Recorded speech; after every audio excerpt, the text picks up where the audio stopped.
अंतिम दिन है जहां 7वें चरण का चुनाव होगा। आज मैं जो हमारा चुनाव प्रचार था 13 अप्रैल से, उसके बारे में कुछ कहना चाहता हूं।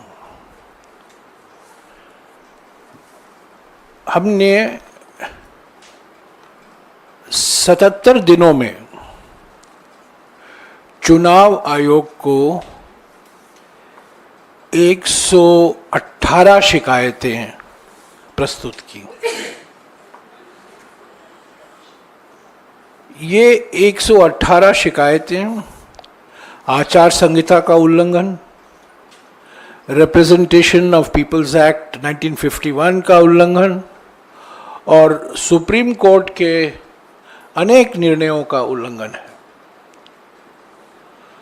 इसकी पूरी जानकारी आपको मिल जाएगी और ये सारा डिटेल हमने एक टेबल भी बनाकर आपको मिल जाएगा अगले 5-10 मिनटों में। पर कुल मिलाकर 117 शिकायतें हैं। इस पर क्या कार्रवाई हुई है, क्या कार्रवाई नहीं हुई है, इसकी भी जानकारी यहां दी गई है। इस 117 शिकायतों में 14 शिकायत सिर्फ निवर्तमान प्रधानमंत्री के खिलाफ है। उत्तर प्रदेश के मुख्यमंत्री के खिलाफ 8 शिकायतें हैं। निवर्तमान गृह मंत्री के खिलाफ 3 शिकायत, बीजेपी अध्यक्ष जेपी नड्डा जी के खिलाफ। ये सब जानकारी आपको मिल जाएगा। मैं कुछ सारांश दे रहा हूं आपको। 117 शिकायतों में से निवर्तमान प्रधानमंत्री के खिलाफ 14 शिकायतें हैं उल्लंघन का। 8 शिकायतें उत्तर प्रदेश के मुख्यमंत्री के खिलाफ हैं, 3 निवर्तमान गृह मंत्री के खिलाफ हैं और बीजेपी अध्यक्ष स्मृति ईरानी, हेमंत बिस्वा शर्मा के खिलाफ भी कुछ शिकायतें हैं। कुल मिलाकर 117 शिकायतें हैं और जहां जहां कार्रवाई हुई है, पर मोटे तौर से मैं कह सकता हूं कि बहुत सारे ऐसे शिकायतें हैं जिस पर कुछ कार्रवाई नहीं हुई। पर इसकी जानकारी मैं आपको देना चाहता हूं कि 13 अप्रैल से लेकर 30 मई तक कांग्रेस पार्टी ने चुनाव आयोग को 117 शिकायतें प्रस्तुत की। चुनाव आयोग का मॉडल कोड ऑफ कॉन्डक्ट का उल्लंघन, रिप्रेजेंटेशन ऑफ पीपल्स एक्ट का उल्लंघन और सुप्रीम कोर्ट के अनेक निर्णयों का उल्लंघन, जिसका हमने ये जिक्र भी किया है। अफसोस की बात है कि निवर्तमान प्रधानमंत्री के खिलाफ, निवर्तमान गृह मंत्री के खिलाफ, उत्तर प्रदेश के मुख्यमंत्री के खिलाफ कोई कार्रवाई, कोई नोटिस नहीं दी गई और ये जानकारी आपको मैं दे दूंगा। दूसरी बात जो मैं कहना चाहता हूं, पिछले 72 दिनों में जब से प्रधानमंत्री ने अपनी चुनाव प्रचार की शुरुआत की थी, पिछले 72 दिनों में हमने प्रधानमंत्री से 272 सवाल पूछे। खड़े हो जाए।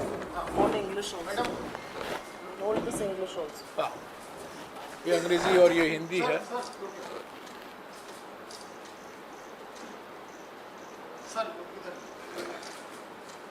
और ये सवाल जब कहीं जाते थे 3 या 4 सवाल हम उनसे पूछा करते थे।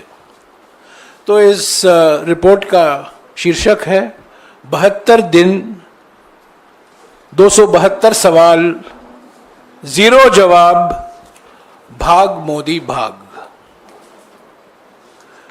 तो ये सारे सवाल जो हमने उठाए हैं, आखिरी सवाल जो हमने उठाया था जब प्रधानमंत्री होशियारपुर गए थे, निवर्तमान प्रधानमंत्री होशियारपुर गए थे, तो 272 सवाल हमने पूछे हैं, एक जवाब भी नहीं आया है। पर प्रधानमंत्री ने एक चीज तो नोटिस उन्होंने कर ली और उनको थोड़ा बुरा लगा कि एक सवाल के संदर्भ में हमने निवर्तमान शब्द का इस्तेमाल नहीं किया था और उन्होंने कह दिया, देखिए अभी ये हमें निवर्तमान शब्द नहीं इस्तेमाल कर रहे हैं, इसका माने ये है कि हम हार मान गए हैं। वो गलती होगी, एक दिन एक सवाल के संदर्भ में वो निवर्तमान शब्द निकल गया, पर होशियारपुर तक हमने निवर्तमान प्रधानमंत्री शब्द का इस्तेमाल किया है, क्योंकि वो असली बात यह है कि वो निवर्तमान प्रधानमंत्री हैं। तो ये सवाल भी आपको मिल जाएगा।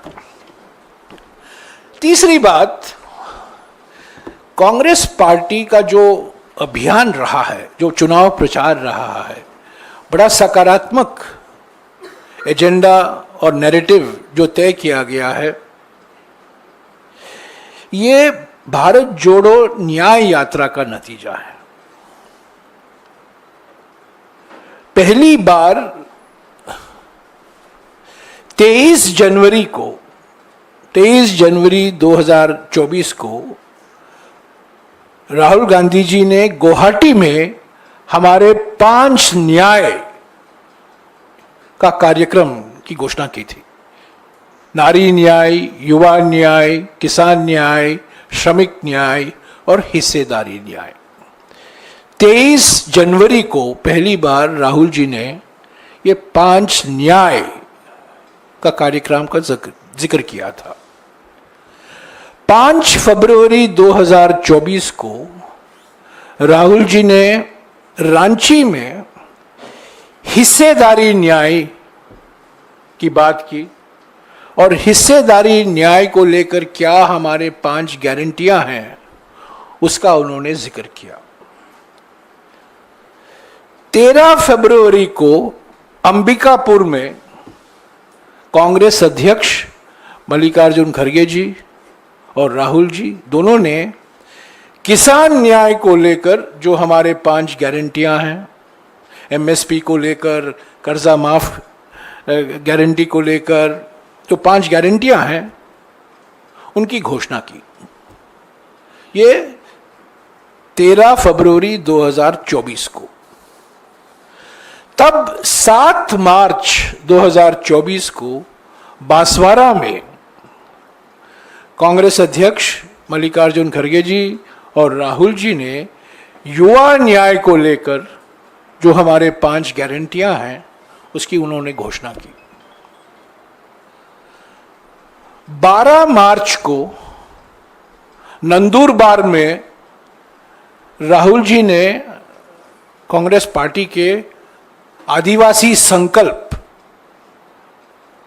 5 सूत्री आदिवासी संकल्प, आदिवासी न्याय संकल्प की घोषणा की। 13 तारीख को धूले में राहुल जी ने नारी न्याय को लेकर, जहां उन्होंने कहा कि हर गरीब परिवार के एक महिला को हर साल 1 लाख रुपया सीधा उनके खाते में भेजा जाएगा, वो धूले में 13 मार्च को उसकी घोषणा की गई। 14 मार्च को नासिक में, जहां हमारे शरद पवार साहब भी मौजूद थे, शिवसेना के नेता भी मौजूद थे, नासिक के एक मंडी में राहुल जी ने किसान न्याय को लेकर फिर से जो हमारी गारंटियां हैं उन्होंने दोहराया। और अंत में 16 मार्च को कांग्रेस अध्यक्ष मल्लिकार्जुन खड़गे जी ने बेंगलुरु में श्रमिक न्याय को लेकर जो हमारे 5 गारंटियां हैं उसकी उन्होंने घोषणा की। तो आप देख सकते हैं 23 जनवरी से लेकर 16 मार्च तक कांग्रेस पार्टी ने 5 न्याय 25 गारंटी का कार्यक्रम हमारे देश की जनता के सामने रखा, जो हमारे घोषणा पत्र न्याय पत्र में शामिल किया गया था। चौथी बात, 29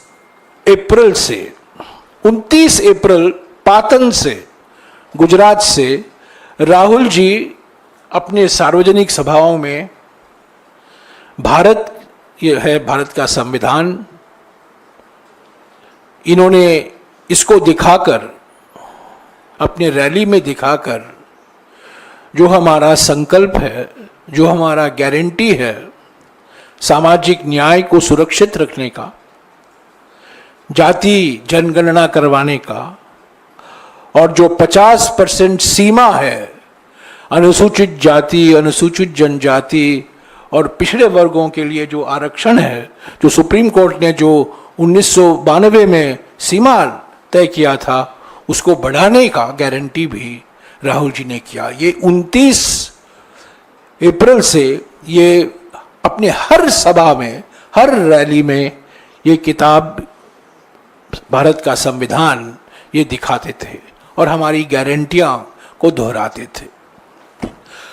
तो हम समझते हैं कि हमारे चुनाव प्रचार के कारण, हमारे 5 न्याय 25 गारंटी के कारण, और जो हमने प्राथमिकता संविधान को सुरक्षित रखने के लिए जो हमने, हमारे कांग्रेस अध्यक्ष ने, राहुल जी ने, प्रियंका जी ने बार बार इसको दोहराया, हम समझते हैं कि यही वजह है कि इंडिया गठबंधन को स्पष्ट और निर्णायक बहुमत जरूर मिलेगा 4 तारीख को।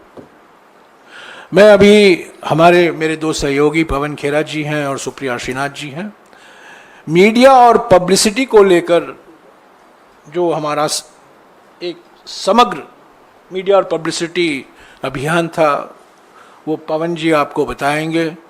और सोशल मीडिया में जो हमने इस बार परिवर्तन आया और आप देखने लगे कि सोशल मीडिया में हमारी आलोचना की जाती थी कि आप बहुत पीछे हैं बीजेपी की तुलना में, किस तरीके से हमने हमारी सोशल मीडिया की रणनीति बनाई और क्या उपलब्धियां हुई, सुप्रिया जी आपको बताएंगी। तो पहले मैं पवन जी से गुजारिश करूंगा और उसके बाद सुप्रिया जी बोलेंगे। धन्यवाद जयराम जी। सब चार्ज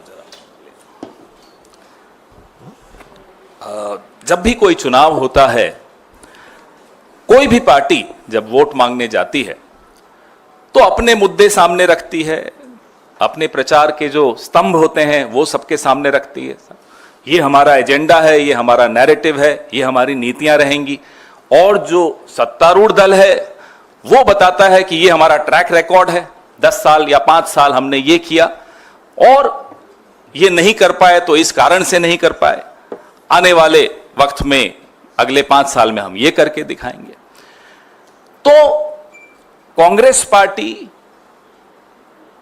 न से न्याय पे हमने अपना प्रचार अडिग रखा। जैसा कि जयराम जी ने अभी आपको बताया, हमने नारी न्याय, किसान न्याय, युवा न्याय, ऐसे 5 न्याय हमने आपके सामने रखे, देश के सामने रखे। और हमारे जो प्रधानमंत्री हैं, जिनको जयराम जी निवर्तमान कहते हैं, थोड़े दिनों में भूतपूर्व कहेंगे, प्रधानमंत्री जी ने और उनकी पार्टी ने म से अपना प्रचार रखा। मंदिर, मंगलसूत्र, मछली, मटन, मुसलमान, महात्मा, मेडिटेशन। मुजरा बीच में आया था, माफ करिएगा, मुजरा भी बीच में आ गया था। अब आप लोगों की चैनल्स पे मेडिटेशन बताया मैंने सर। अब वो ध्यान लगाने चले गए, जाना भी चाहिए। पूरे 10 साल ध्यान भटकाया जिस आदमी ने, अब वो ध्यान लगाने चले गए। और ऐसा लाइव ध्यान, कभी लाइव मेडिटेशन सुनी आपने? 9 कैमरा लगे हुए, अलग अलग पोज दिखाए जा रहे हैं। मछली पकड़ने पर पाबंदी लगा दी 3 दिन, 3000 पुलिस वाले रक्षा में खड़े हो गए उनकी। पर्यटक नहीं आएंगे, जितने भी समुद्र की तरफ खिड़कियां या दरवाजे होटलों के खुलते हैं वो कमरे खाली। 7 स्टार ध्यान इसको कहा जाता है। हम जब नारी न्याय की बात कर रहे थे, हम जब गरीबों को न्याय दिलाने की बात कर रहे थे, तो नरेंद्र मोदी जी ने कहा कि मंगलसूत्र छीन लेंगे, ये भैंस छीन लेंगे, ये आपकी टोटी खोल के चले जाएंगे। अजीब सी वाहियात सी बातें सुनने को मिली इस कैंपेन में। 140 करोड़ लोगों का प्रधानमंत्री, 10 साल का प्रधानमंत्री, टोटी चोरी, भैंस चोरी, ऐसी ऐसी बातें इस प्रचार में आपने वहां से सुनी। जयराम जी ने मुझे कहा कि मैं अपने प्रचार की बात करूं, वो हमारे प्रचार की बात अधूरी होगी जब तक उनके प्रचार की बात नहीं करें। क्योंकि लोग तुलना कर रहे थे कि एक तरफ मल्लिकार्जुन खड़गे जी, राहुल गांधी जी, प्रियंका गांधी जी इस सरकार को जवाबदेह बना रही हैं, इनसे सवाल पूछ रहे हैं, इनसे पूछ रहे हैं कि साहब आपने ये क्यों नहीं किया, बेरोजगारी क्यों बढ़ी, महंगाई क्यों बढ़ी, महिलाओं के खिलाफ अत्याचार क्यों बढ़ा, जो कि एक विपक्ष का काम है। हम 5 साल लगातार ये सवाल पूछते आए, और लेकिन जब हम अपनी विजन, अपने जवाब सामने रख रहे हैं, तब भी हम वो सवाल दोहराएंगे। ये अपेक्षा हमसे लोग रखते हैं, इसलिए हम पूछ रहे थे। लेकिन उस वक्त प्रधानमंत्री जी क्या कर रहे थे वो आपने देखा। जो प्रधानमंत्री की भाषा थी, कुछ वक्त के लिए तो हमारे सुप्रिया जी के जो काउंटर पार्ट हैं अमित मालवीय जी, वो घबरा गए कि मेरी नौकरी खतरे में आ गई, मोदी जी तो ट्रोल बन गए। ऐसा ट्रोल प्रधानमंत्री हमने कभी नहीं देखा जो इस बार देखने को मिला। मन की बात करते करते मटन की बात करने लगे। बताइए, उनको हमारे प्रचार से ऐसे भटक गए। ये मैं अपनी खुद की पार्टी की तारीफ करूंगा कि हमारे प्रचार ने नरेंद्र मोदी के प्रचार को पटरी से उतार दिया। अपनी बात वैसे कुछ कहने लायक उनके पास था भी नहीं, अगर होता तो कह देते। अपनी बात उनकी कुछ नहीं थी। कल परसों खड़गे साहब ने बताया आपको प्रेस वार्ता के जरिए कितनी बार उन्होंने मोदी का नाम लिया, और कितनी बार कांग्रेस का नाम लिया, कितनी बार राहुल जी का नाम लिया, बीच बीच में नेहरू जी का भी नाम लिया। लेकिन देश को यह नहीं बताया कि आपने किया क्या, आप करने क्या वाले हैं। 400 पार का जब नारा दिया इन लोगों ने, और 400 पार के नारे के बाद जो इनके मंसूबे थे, इनके कुछ नेताओं ने बताने शुरू किए। अनंत हेगड़े, ज्योति मिर्धा, दिया कुमारी, अरुण गोविल, लल्लू सिंह, इन तमाम नेताओं ने मंसूबे बताए कि संविधान बदल देंगे। उस दौरान हमारे नेता राहुल गांधी, हमारी नेता प्रियंका गांधी, हमारे राष्ट्रीय अध्यक्ष मल्लिकार्जुन खड़गे जी, हमारे जयराम रमेश जी जहां जहां प्रचार में जाते थे, संविधान को बचाने की मुहिम छेड़ दी। प्रचार एक तरफ, चुनाव एक तरफ, चुनाव आते रहते हैं, जाते रहते हैं। लेकिन हमारी पार्टी के नेताओं को यह लगा कि अब ज्यादा आवश्यक हो गया है संविधान और लोकतंत्र को बचाने की मुहिम छेड़ना। और वो मुहिम हमारे नेताओं ने, हमारी पार्टी ने बहुत जिम्मेदारी से, बहुत बखूबी निभाई, बहुत अच्छी तरह वो मुहिम छेड़ी। हर देश के हर नागरिक के जुबान पे संविधान शब्द आ गया था। सबको ये चिंता होने लगी कि ये संविधान वाकई खतरे में है, और संविधान बहाना है, आरक्षण पे निशाना है। ये बात लोगों के दिमाग में बैठ गई। ना केवल आरक्षण पे निशाना है, हमारे आपके जो हुकूक है, हक है, अधिकार है, उन पर भी निशाना है। ये जो आज कैमरा सामने दिख रहे हैं, ये सब बंद हो जाएगा। आप मानिए ये बात को। अगर ये व्यक्ति जो भूतपूर्व होने वाले हैं, अगर ये चुनाव जीत जाते किसी गलती से भी, तो आप लोगों का ये सब बंद हो जाता। हम लोग यहां नहीं होते, जेलों में होते, और आप अपनी ईएमआई के संघर्ष में चल रहे होते। ये होने वाला था। ये देश खतरे की एकदम मुहाने पे आ चुका था। उसको बचाने की एक जो जिम्मेदारी हमारे नेताओं ने ली, हमारी पार्टी ने ली, वो वाकई काबिले तारीफ है। और इतना परेशान हुए नरेंद्र मोदी जी, इतने भटक गए, वो अपने ही दोस्तों पर आरोप लगा दिया कि ये टेम्पो भर भर के पैसे भेजते। जयराम जी और मैं रोज सुबह सुबह एआईसीसी के बाहर आके देखते थे, कोई टेम्पो आए, कोई टेम्पो आया ही नहीं। एक बार वो टेम्पो निकलते थे, एड्रेस कहीं और का दे दिया था, उनको वहां चले जाते थे। एक टेम्पो नहीं आया, आया होता तो आपको और ज्यादा हम विज्ञापन देते, बता रहा हूं आपको। और इतना वो भटके कि अभी तक तो भगवानों की आपस में लड़ाई कराते थे। जो हमारे बुजुर्ग नेता जो रहे नहीं, अब नेहरू जी की लड़ाई पटेल से करा दी थी, सुभाष चंद्र बोस जी की लड़ाई करा दी थी, अब रविवार की लड़ाई शुक्रवार से करा दी जाते जाते। क्या रविवार को छुट्टी क्यों है, ईसाइयों का यह प्रभाव है? अरे प्रधानमंत्री जी, 10 साल हो गए आपको, ये मुद्दे हैं आपके पास कि रविवार को छुट्टी होनी चाहिए या नहीं होनी चाहिए। वो जब बोल रहे थे, उस दिन सोमवार था, उससे एक दिन पहले छुट्टी ली थी उन्होंने, प्रचार नहीं किया था। जयराम जी ने ट्वीट किया था कि आज प्रचार नहीं कर रहे। तो मैं आपको बताने की कोशिश कर रहा हूं कि कैसे उनका प्रचार भटक गया और कैसे डिरेल हो गया, जिसको इंग्लिश में कहते हैं। जाते जाते उन्होंने एक और बात ज्ञान की कर दी। ज्ञान के तो वो सागर है, एंटायर पॉलिटिकल साइंस है। बोले कि बापू को कोई जानता ही नहीं था, पिक्चर बनी तब से जानते थे। मोदी जी, आप पर 100 पिक्चरें बन जाए ना, आपको लोग भूल जाएंगे। ये आप लिख कर ले लीजिए, आपको पिक्चरें भी अब नहीं बचा पाएंगे। जो लेगेसी है, जो आप विरासत छोड़कर जा रहे हैं इस लोकतंत्र के लिए, उसको लोग भुलाने की कोशिश करेंगे, आने वाली पीढ़ियां भूलने की कोशिश करेंगी। यह स्थिति है। जर्मनी में एक शासक था, उसको लोग भुलाते हैं। आप जर्मनी में जाइए, उसका नाम ले लीजिए, वो बड़ी, उनका चेहरे का हाव भाव बदल जाते हैं, उनको शर्म आ जाती है। यही हालत इस देश में नरेंद्र मोदी जी की होने वाली है, विश्व में नरेंद्र मोदी जी की होने वाली। आने वाले 4 जून को हम फिर आपसे मिलेंगे और पूरे इन ऑल ह्यूमिलिटी हम आपको कह रहे हैं, विनम्रता के साथ कह रहे हैं, आप लोगों ने बहुत गर्मी में झेला, बहुत मेहनत की, बहुत पसीना बहाया, आपकी भी मेहनत कामयाब होगी। लोकतंत्र जीतेगा, इंडिया गठबंधन की सरकार बनेगी। बहुत बहुत धन्यवाद। शुक्रिया।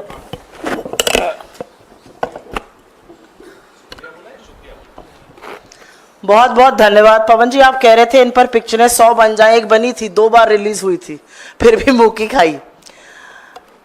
पप्पा ने वॉर तो रुकवा दी, मीम नहीं रुकवा पाए इस चुनाव में। ये असलियत है सोशल मीडिया की।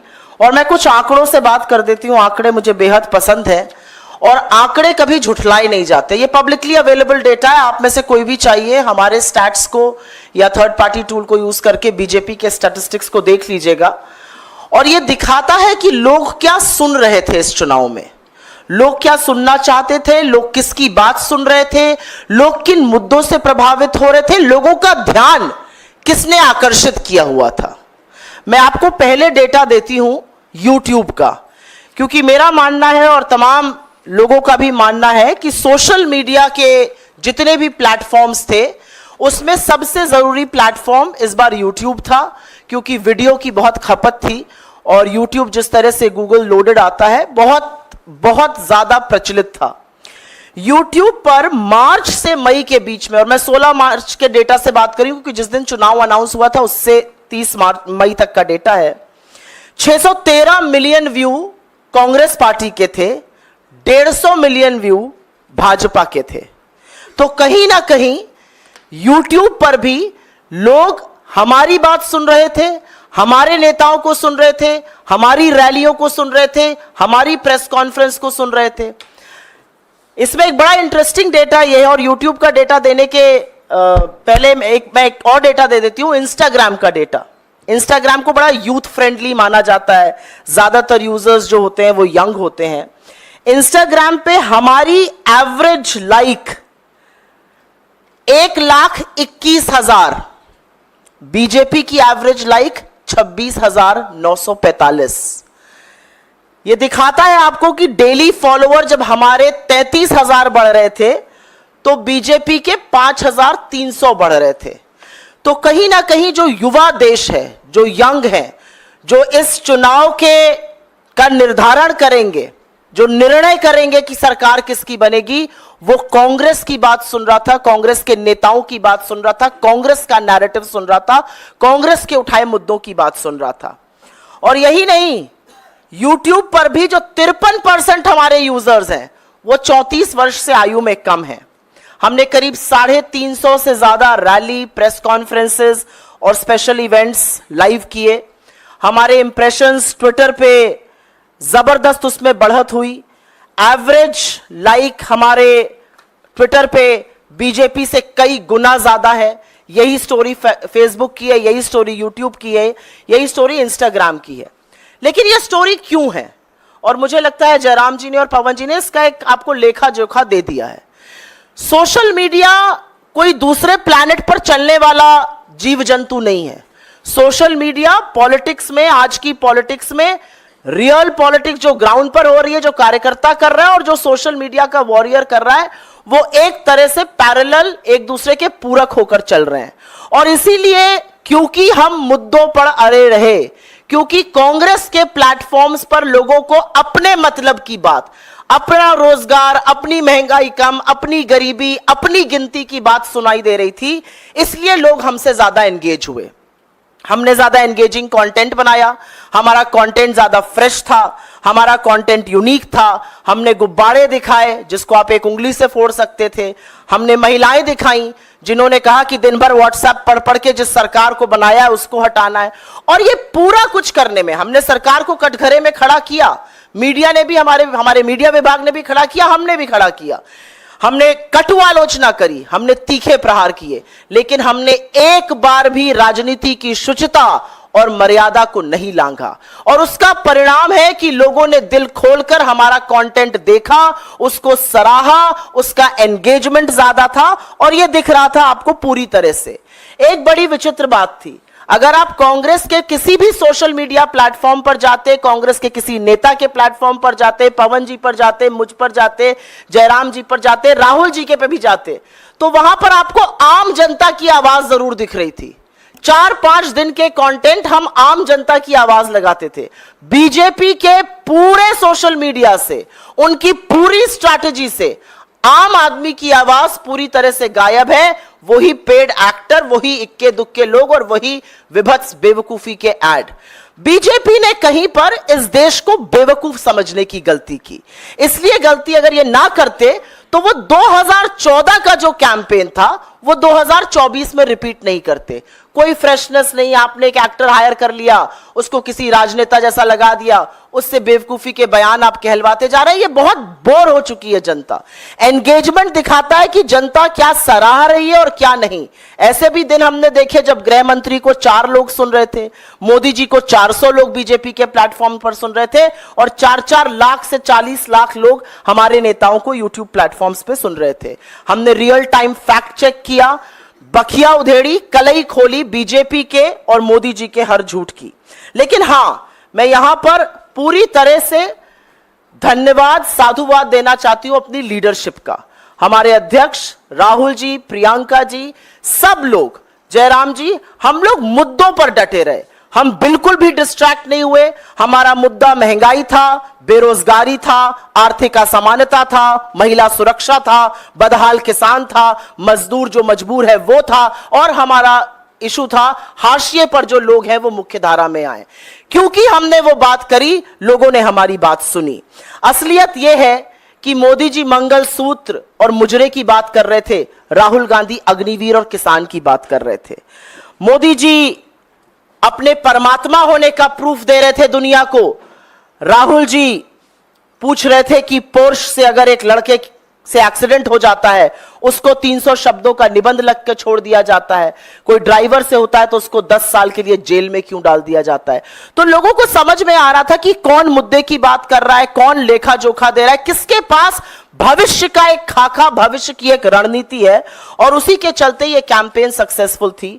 तमाम जगहों से सराहना आई, लेकिन सबसे ज्यादा सराहना जब आप फील्ड पर जाते हैं, जब लोग आपसे मिलते हैं और लोग आपका कंटेंट आपको कोट करते हैं, वो सबसे बड़ी सराहना होती है। मेरा अपना मानना है कि पूरी टीम ने मिलकर काम किया। Social media department, media department, हमारा वॉर रूम, राहुल जी की जो कम्युनिकेशन टीम है, हम सब ने मिलकर काम किया और एक अच्छा नैरेटिव तय किया। और असलियत यह है कि 2024 के चुनाव का नैरेटिव कांग्रेस पार्टी ने, कांग्रेस की लीडरशिप ने तय किया और मजबूर किया मोदी जी को।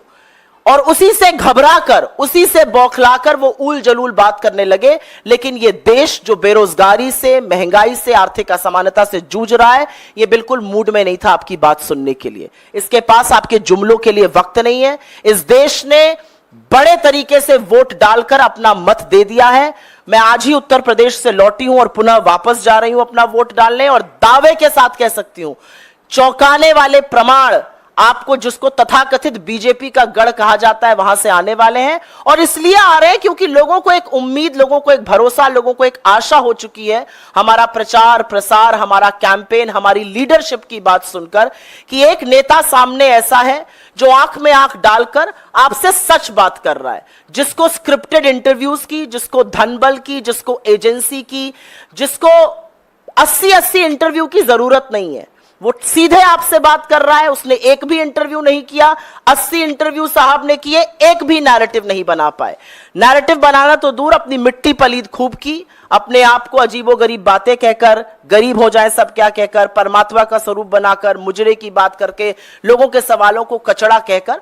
मेरा अपना मानना है कि जनता ने मन बना लिया है, और एक पूरी टीम की तरह हम जो हासिल कर पाए प्रचार प्रसार के माध्यम से बहुत अच्छा था, और मुझे पूरी आशा और विश्वास है कि 4 जून को यह परिणाम में तब्दील होता हुआ जरूर दिखेगा।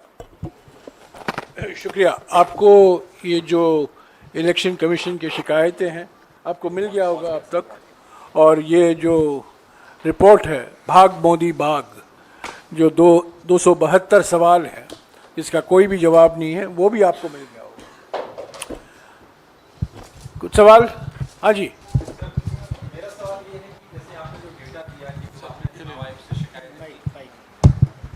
की, क्या कुछ ऐसे इसका भी डेटा है कि कितने बार चुनाव आयोग ने आप लोगों को नोटिस जारी किया या उनको नोटिस जारी किया, उस पर एक्शन हुआ हो?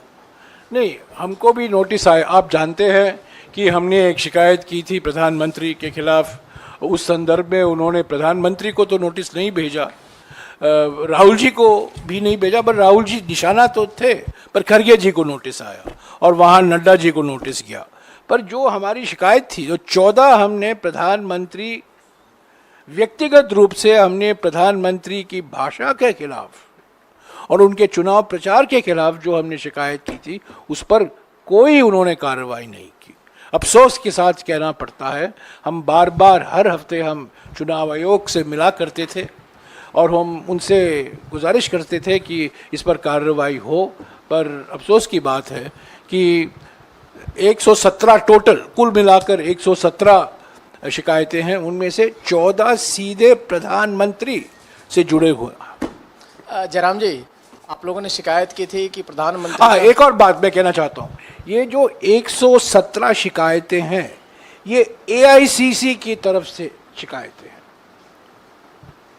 हमारे जो PCC हैं, Tripura PCC, Assam PCC, UPCC, Rajasthan PCC, वो अपना शिकायत अपने चुनाव आयोग में करते थे।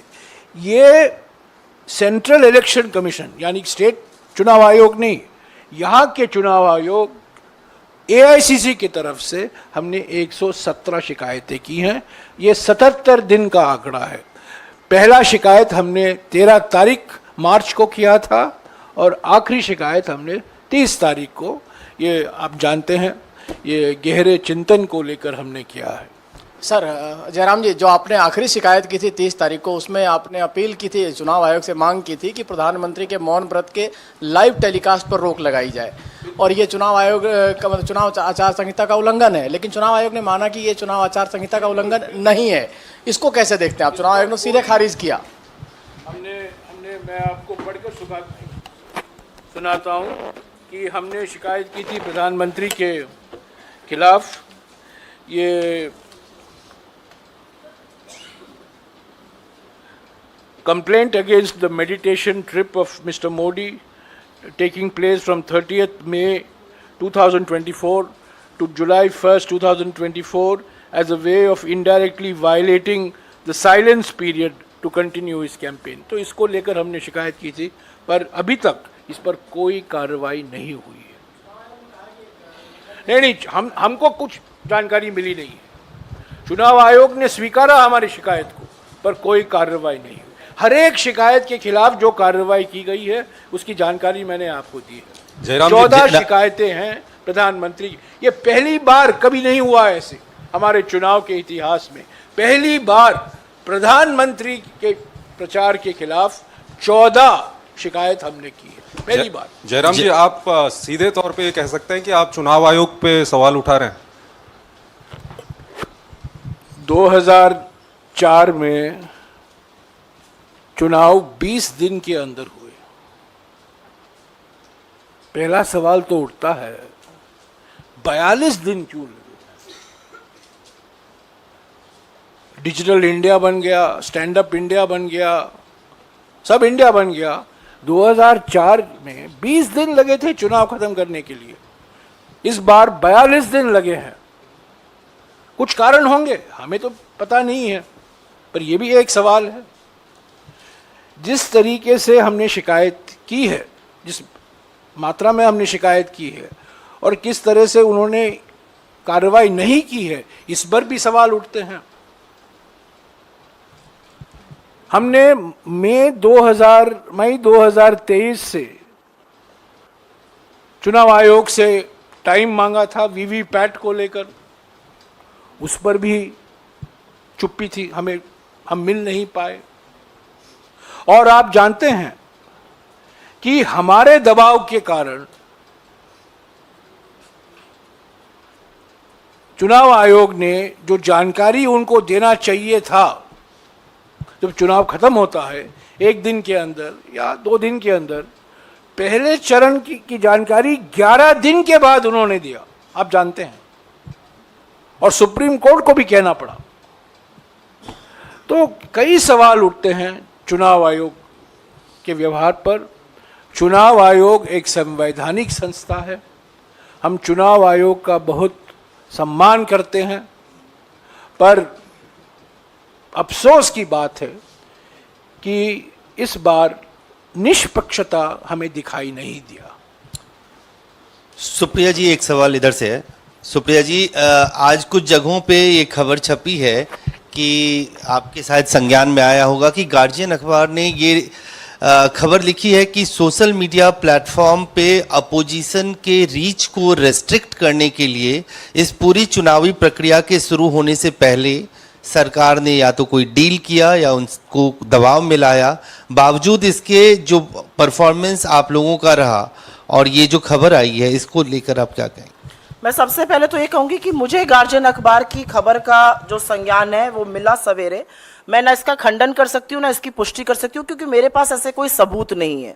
लेकिन असलियत यह है कि जो सप्रेशन होता है विपक्षी नेताओं के सोशल मीडिया अकाउंट्स के साथ, विपक्ष के सोशल मीडिया अकाउंट्स के साथ, वो पूरी तरह से साफ दिखता है। लेकिन उसके बावजूद भी अगर हम 5-5, 6-6 गुना हमारे इंप्रेशंस, हमारी रीच, हमारे व्यूज बीजेपी से कहीं बेहतर है, जबकि हमारे फॉलोअर्स उनसे कम है, क्योंकि हमारे रियल फॉलोअर्स हैं, हमारे बॉट्स नहीं है, तो ये अपने आप में कहानी बयां करता है। इसमें कोई दुरेज नहीं है मुझे कहने का कि विपक्ष के तमाम जो अच्छे अकाउंट्स थे, जो अकाउंट्स हमारे समर्थकों के थे, जो हमारी पार्टी का हिस्सा भी नहीं है, जो वॉलंटियर्स होते हैं, उनको सस्पेंड करने का, उनको अकाउंट रिस्ट्रिक्ट करने का, उनको इंडिया में बैन करने का लगातार इस सरकार ने काम किया। और सिर्फ इसलिए किया क्योंकि कोई किसानों की बात कर रहा था, कोई लोकतंत्र की बात कर रहा था, कोई कॉन्स्टिट्यूशन की बात कर रहा था। मेरे पास खुद मेल आया ट्विटर से और उसमें था कि मैंने कुछ कॉन्स्टिट्यूशन पे बोला था, उन्होंने कहा आप इस पे नहीं बोल सकते, आपको ये रिस्ट्रिक्ट है। मैंने नहीं हटाया, वो आपको रिस्ट्रिक्ट करनी है रीच, मेरी रीच रिस्ट्रिक्ट करिए।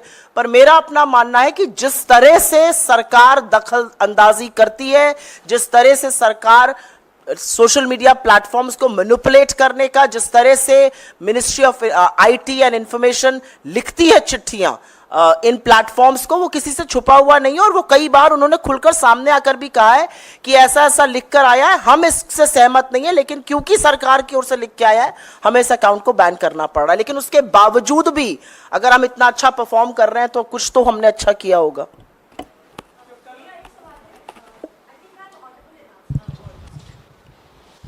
मेरा सवाल है जयराम रमेश जी को। अगर वेस्ट बंगाल के जो क्वेश्चंस हैं वो देखे जाए तो वो बिल्कुल ही तृणमूल कांग्रेस पिछले उनके चुनाव के जो प्रचार के टाइम पे जो जो सवाल उन्होंने उठाए हैं उससे हूबहू मिलते जुलते हैं कांग्रेस के सवाल भी। क्या ये अपने अलाइज को ज़्यादा खुश करने के लिए और ज़्यादा?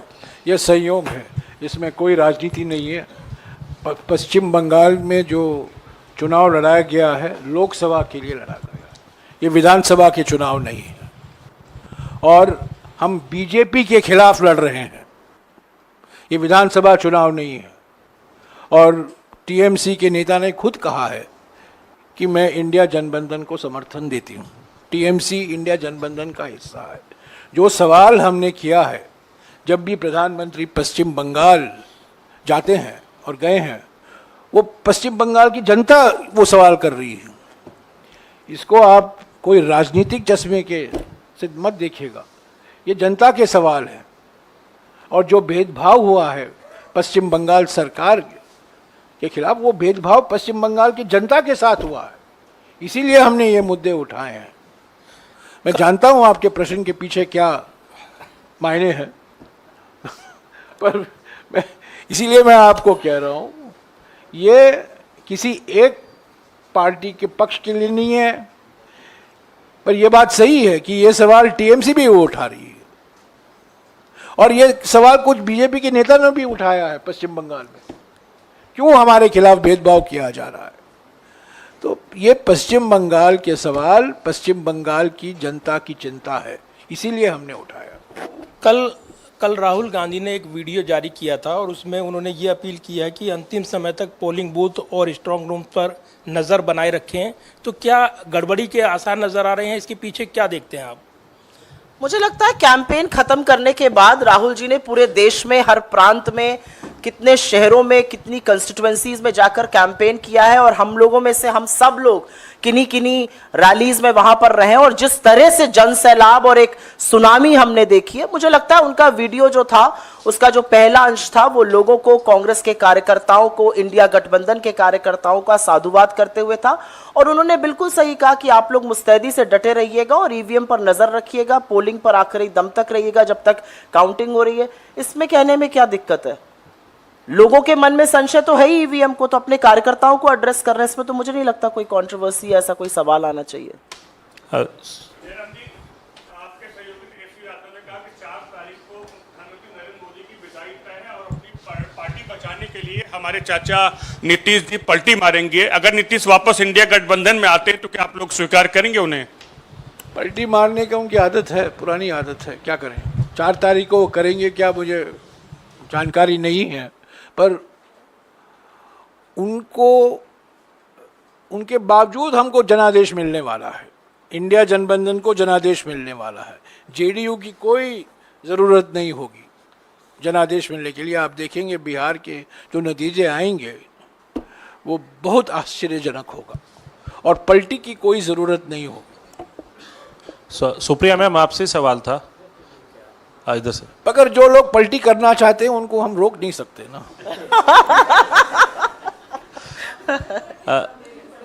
सुप्रिया मैम, आपने पूरा डेटा एनालाइज कर लिया, किस ये डेटा हम आपके साथ साझा भी कर, नहीं वही मैं कह रहा हूँ, आपने एनालाइज ये भी कर लिया कि किस एज ग्रुप ने देखा, कितना देखा, रीच भी कर ली। तो आप लोगों ने ये भी क्या एनालाइज कर लिया कि कितने वोट आपको पड़ रहे हैं और कितनी सीटें आप लेके आ रहे हैं? स्पष्ट बहुमत की सरकार बन रही है, ये जयराम जी ने कहा। मुझे नहीं लगता कि ये कुछ हंसी मजाक की बात है, क्योंकि जो डेटा हमारा है वो फैक्चुअल डेटा है, वो पब्लिकली अवेलेबल डेटा है। ये डेटा हमने अपने घर में बैठ के खादान में तो बनाया नहीं है। तो जो लोग हमें देख रहे हैं, हमारे इंप्रेशंस आ रहे हैं, हमारे व्यूज आ रहे हैं, हमारा एंगेजमेंट आ रहा है, कमेंट आ रहा है, लाइक आ रहा है, उस डेटा को हम आपके साथ साझा कर रहे हैं। आप जब वीडियो देखते हैं और आप लोग सब लोग रील वगैरह देखते हैं, जो पसंद आती है उसी को लाइक करते हैं, जो पसंद नहीं आती उसको लाइक नहीं करते। तो अगर 5 गुना लोग हमारे कहे हुए मुद्दों को, हमारे लीडर्स के वीडियो को, हमारी रैलीज के वीडियो को, हमारी प्रेस कॉन्फ्रेंसेस को लाइक कर रहे हैं, तो कहीं ना कहीं वो हमसे प्रभावित है, और जो हमसे प्रभावित है वो जाकर इंडिया गठबंधन वाले निशान पर ही button दबाएगा। Supriya ma'am, ma'am, 2 questions. First is that Prajwal Revanna is now being taken into the custody, but a lot of leaders focus on the election campaign. But sir, it is related to, because many of the leaders have questioned about the timing also, that why such date is being used. Let's focus. This press conference is on the election campaign. Your question is an important question. I'll answer it separately. हाँ जी, Poonam. Sir, प्रचार का अंतिम दिन भी चला गया, आपका last phase का कल चुनाव है, तो आपके पास इतने सारे आंकड़े आ गए हैं, तो किस आधार पर कांग्रेस के पास ये कहना है कि वो गठबंधन के साथ पूर्ण बहुमत आ रही है? उत्तर प्रदेश है, आप जहाँ पे आपकी परफॉर्मेंस जैसा कि सुनने में आ रहा है आउटस्टैंडिंग है, तो वो क्या कारण है और पार्टी कुल कितनी सीटें लेकर आ रही है? मैंने आपको पहले दिन 2 चरणों के बाद जो रुझान आए थे, मैंने कहा था कि इंडिया जनबंधन को स्पष्ट और निर्णायक जनादेश मिलना तय हो गया है। राजस्थान, महाराष्ट्र, कर्नाटका, उत्तर प्रदेश, बिहार, तेलंगाना ऐसे राज्यों में जहां 2019 में हमारा बिल्कुल सफाया हो गया था, इस बार आप देखेंगे हमारा प्रदर्शन बहुत मजबूत होगा। राजस्थान में हमारा ही प्रदर्शन मजबूत होगा, महाराष्ट्र में, उत्तर प्रदेश में, बिहार में गठबंधन के रूप में हमारा प्रदर्शन मजबूत होगा। तो पहला कारण यह है, और मैं दिल्ली में बैठकर नहीं कह रहा हूं, मैं खुद इन राज्यों में गया हूं, हमारे नेता गए हैं, हमारे कांग्रेस अध्यक्ष गए हैं, राहुल जी गए हैं, प्रियंका जी गई हैं, मेरे दो साथी भी गए हैं, मैं खुद गया हूं। और जो 2019 में जो माहौल था इन विशेष तौर से इन राज्यों में, इसमें मैं हरियाणा भी जोड़ूंगा, इसमें मैं पंजाब भी जोड़ूंगा, हम लोग सब लोग पंजाब से आ रहे हैं, पंजाब भी जोड़ूंगा इसमें। पर पंजाब में 2019 में हम शिखर तक पहुंच गए थे, पर हरियाणा, राजस्थान, महाराष्ट्र, कर्नाटक, तेलंगाना, उत्तर प्रदेश, बिहार में हमारा सफाया हो गया था। तो पहला कारण यह है कि 2019 की तुलना में इन 7-8 राज्यों में हमारा प्रदर्शन मजबूत है। पर सबसे बड़ा कारण हमारे आत्मविश्वास का यह है प्रधानमंत्री का प्रचार।